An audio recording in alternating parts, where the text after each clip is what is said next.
Halo guys, welcome to Ayu Tanjung Channel. Di video kali ini aku mau sharing masalah YouTube ke teman-teman semua. Mau tahu gimana awal mula aku nge-YouTube, motivasi aku, dan cara aku hingga akhirnya berhasil dimonetisasi? Simak terus videonya ya. Sebelum lanjut nonton, jangan lupa like dan subscribe. Jangan lupa nyalain loncengnya juga ya.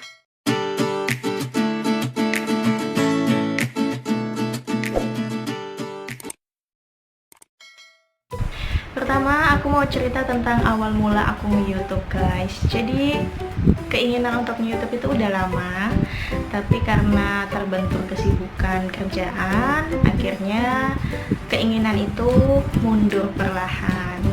Selain itu, aku pengen nge-YouTube itu karena suka bikin video, suka video apapun, video pemandangan, videoin kegiatan aku, anak aku, keluarga aku, maupun diri aku sendiri. Dan hobi bikin video itu aku tuangkan di Instagram yang saat itu hanya bisa bikin video durasinya maksimal 1 menit. Jadi di Instagram aku itu udah lumayan banyak lah guys video-video traveling keluarga kecil aku yang durasinya 1 menit. Dan selain itu aku memang senang banget bikin video, terutama dokumentasi kegiatan keluarga aku, karena pengen mengenang-enang aja nanti pas anakku udah gede. Jadi butuh wadah untuk menyimpan itu, dan YouTube merupakan salah satu wadah yang tepat buat menyimpan memori dalam jumlah yang besar. So, kalau bisa aku rangkum, motivasi aku nge-YouTube yaitu satu, karena hobi bikin video dan video yang tentang keluarga maupun diri sendiri. Dua, karena aku butuh wadah buat nyimpen itu semua. Tiga, nggak lain nggak bukan ya, tentu aja karena tergiur sama benefit alias dolarnya. Singkat cerita, aku bikin video pertama di bulan September 2019. Video yang pertama aku upload adalah tentang wisata ke Selekta. Jadi wisata ke Selekta ini pas kita ambil video di Selekta itu emang udah rencana banget mau bakal di-upload ke YouTube. Ya dengan kemampuan editing aku yang aku bisa saat itu, ya aku upload lah video pertamaku, kurang lebih durasinya 5 menit. Lalu karena aku ngerasa kok sepi, makanya menyusul video-video dari Instagram yang 1 menit itu aku upload ke YouTube. Jadi kurang lebih awal aku upload di YouTube itu total 10 video wisata. Karena aku awal banget di YouTube, aku berusaha promosiin YouTubeku itu lewat Instagram dan lewat Facebook maupun Line. Singkat cerita, aku promosiin ke teman-teman aku, tentunya viewernya nggak langsung banyak ya guys, karena ya kita nikmatilah proses itu. Sampai akhirnya kita browsing tempat wisata baru, dan alhamdulillah video pertamaku yang mulai banyak dilihat adalah video waktu aku explore wisata di Kediri. Teman-temanku makin banyak yang pengen tahu tentang informasi wisata itu, baik tiket masuknya, alamatnya, fasilitas apa aja yang bisa dinikmati. Nah, berangkat dari pertanyaan-pertanyaan dari teman-temanku itu, aku berusaha memperbaiki video aku dengan menambahkan sedikit banyak informasi tentang wisata yang kami kunjungi itu. Lalu dari yang awalnya video berdurasi 5 menit dengan kemampuan editingku yang belum bisa edit dengan nambahin voice cover, akhirnya lambat laun aku tambahin voice cover, kemudian aku tambahin juga video dimana aku ngomong langsung di depan kamera, lengkap aku jelasin mengenai informasi dari wisata yang kami kunjungi. Video pertama kami yang bisa dibilang paling banyak viewernya, itu kurang lebih 8.000 viewer, adalah wisata Cimory Prigen. Jadi wisata Cimory Prigen itu waktu itu memang awal banget dibuka, baru sekitar 2 mingguan. Kami cepat merencanakan untuk eksplor wisata sana, tapi yang kami dapatkan adalah suasana yang sangat ramai, sampai enjoy aja nggak bisa, menikmati aja nggak bisa. Tapi ya udah, dengan apa adanya view yang bisa kita ambil, kita upload, dan ternyata responnya baik. Lalu menyusul dari Cimory Prigen itu, kemudian video-video kami yang lain seperti wisata Kediri dan wisata yang selanjutnya kami explore. Waktu itu wisata Korea Fantasi itu bukanya kurang lebih sama Cimory Prigen, sama-sama baru grand opening 1 Desember 2019. Itu juga alhamdulillah responnya baik, viewernya lumayan 2.500 gitu pada hitungan hari, dan ditambah lagi banyak orang-orang Kediri yang share video itu. Jadi semakin banyak yang nge-share dan viewernya semakin meningkat. Padahal pas di wisata Korea Fantasi Kediri itu termasuk lumayan telat, di minggu ketiga setelah grand opening aku baru ke sana, tapi alhamdulillah masih dapat respon yang baik dan videoku banyak yang di-share. So di sini aku juga mau berterima kasih banget buat teman-teman Kediri, mbak-mbak TKW Kediri yang banyak nge-share videoku. Mungkin mereka rindu sama kampung halamannya. Ya banyak juga yang bilang makasih ke aku udah dieksplor wisatanya.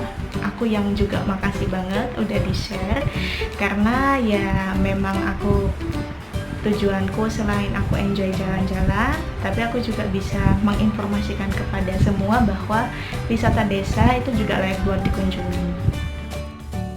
Dan kami semakin giat untuk eksplor wisata-wisata daerah, tapi tentunya sesuai dengan budget dan visi kami. Jadi kami itu eksplor wisata desa misal di Kediri itu ya memang pas mudik aja. Jadi suamiku dari Nganjuk, kalau kita main ke Nganjuk itu kita sempetin juga eksplor Kediri. Dan kalau memang di satu area itu ada wisata yang berdekatan, ya kami sempetin juga buat eksplor kedua tempat yang berdekatan itu. Tapi biasanya aku pakai baju ganti, jadi kesannya itu 2 video di hari yang berbeda, padahal aku ngambilnya di hari yang sama. Contoh nih, kebun bibit sama wisata Dewi Cemara Kemang di Kediri. Jadi itu kan aku upload yang Dewi Cemara Kemang dulu, baru selang berapa minggu kebun bibit Kediri, padahal itu kami ambil di hari yang sama. Terus ada juga wisata di Pacet, Mojokerto. Jadi itu kami pertama ke wisata Wet Sandy Pacet. Lalu kita ke Taman Wisata Padusan, Taman Kelinci Padusan. Itu sebenarnya di hari yang sama, tapi nggak bawa baju ganti, dan jadi kesannya ngambil video di hari yang berbeda, padahal itu di hari yang sama.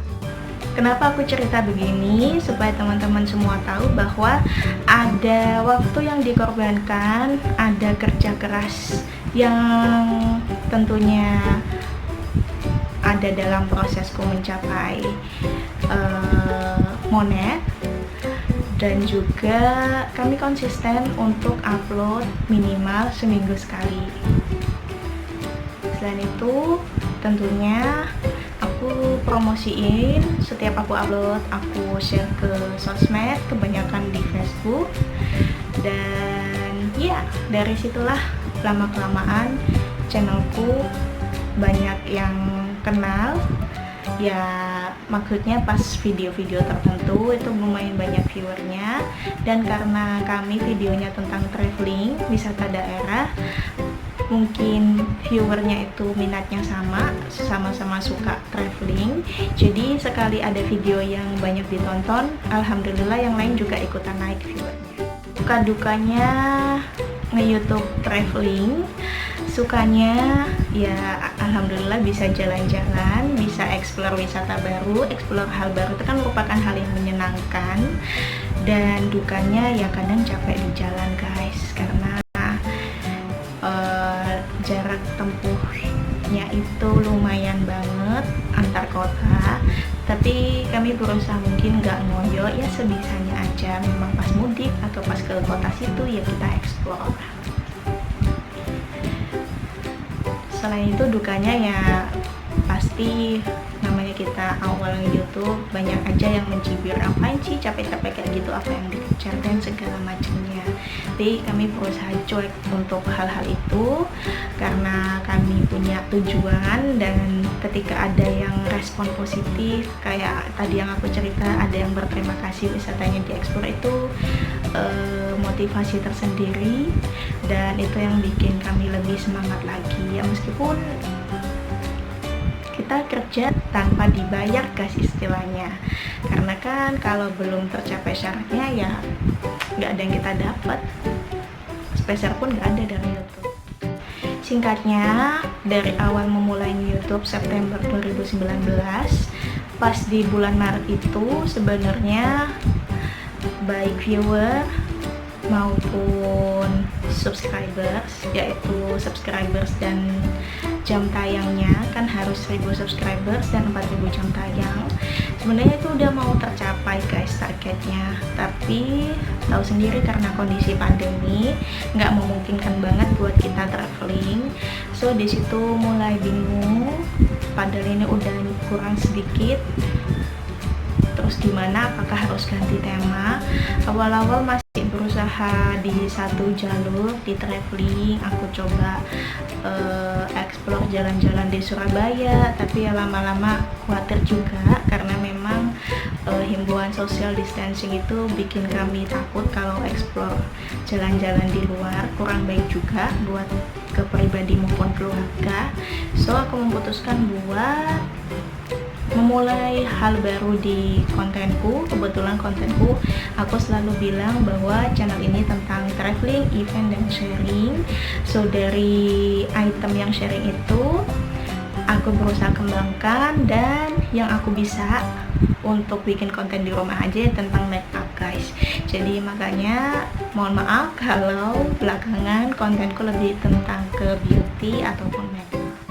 Tapi masih pengen banget buat konsisten di bidang traveling, tapi sambil ngeliat juga kalau di bidang beauty ini masih banyak yang minat atau enggak. So singkat cerita, dari video-video beauty yang konsisten aku upload, ya meskipun viewernya nggak sebanyak waktu aku explore video-video traveling, alhamdulillah akhirnya tercapai untuk syarat 1000 subscribers dan 4000 jam tayangnya. Tapi nggak segampang itu, karena pas udah tercapai pun udah ada pesan dari pihak YouTube-nya, kasarannya mohon pengertiannya karena kondisi pandemi seperti sekarang ini banyak hal yang nggak bisa dilakukan dengan cepat. Jadi di situ aku mulai galau, jangan-jangan ini nanti bisa lama karena disebutkan sebulan atau bahkan lebih. Nah disitulah aku was-was menunggu approve dari tim YouTube. Ingat banget aku start monetisasiku, happy banget, akhirnya nggak sia-sia perjuangan kita konsisten di YouTube kurang lebih 6 bulan terbayar sudah dengan akhirnya YouTube mau approve. Dan alhamdulillahnya lagi kita nggak sampai nunggu berbulan-bulan. Dari masa pengajuan peninjauan sampai akhirnya di approve itu total 12 hari. Buat aku itu cepet karena aku berkaca dari teman-teman YouTuber yang lain, ada yang sharing dia ada yang berbulan-bulan bahkan tahunan, ujung-ujungnya nggak di approve. Nah harus kalian persiapkan banget guys sebelum peninjauan itu, karena kalau untuk konten-konten yang re-upload bukan video orisinil dari kalian sendiri, itu sangat amat tidak memungkinkan untuk di-approve monetisasinya. So guys, itu dia sharing aku tentang awal mula aku YouTube, motivasi aku YouTube, dan proses aku untuk mendapatkan 1000 subscribers dan 4000 jam tayang sampai akhirnya dimonet. Aku tahu ini cuma permukaannya aja, nggak seberapa detail karena aku ngerasa ini udah panjang banget. Next aku bakal lanjut ceritain tentang proses peninjauan sampai akhirnya aku diterima monetisasi, karena di situ ada tips and triknya yang bisa aku share ke kalian. Sementara konten pertama YouTube aku ini dulu lebih ke sharing tentang awal mula, motivasi, dan lain sebagainya. So semoga membantu, semoga memberikan gambaran ke teman-teman yang baru mau memulai YouTube bahwa YouTube itu nggak bisa instan, harus banget ada konsistensi di dalamnya, ada waktu bahkan uang yang dikorbankan, dan tentu juga kita harus explore kreativitas kita dalam editing supaya viewernya nggak bosan dan supaya channel kita lebih terbangun lagi.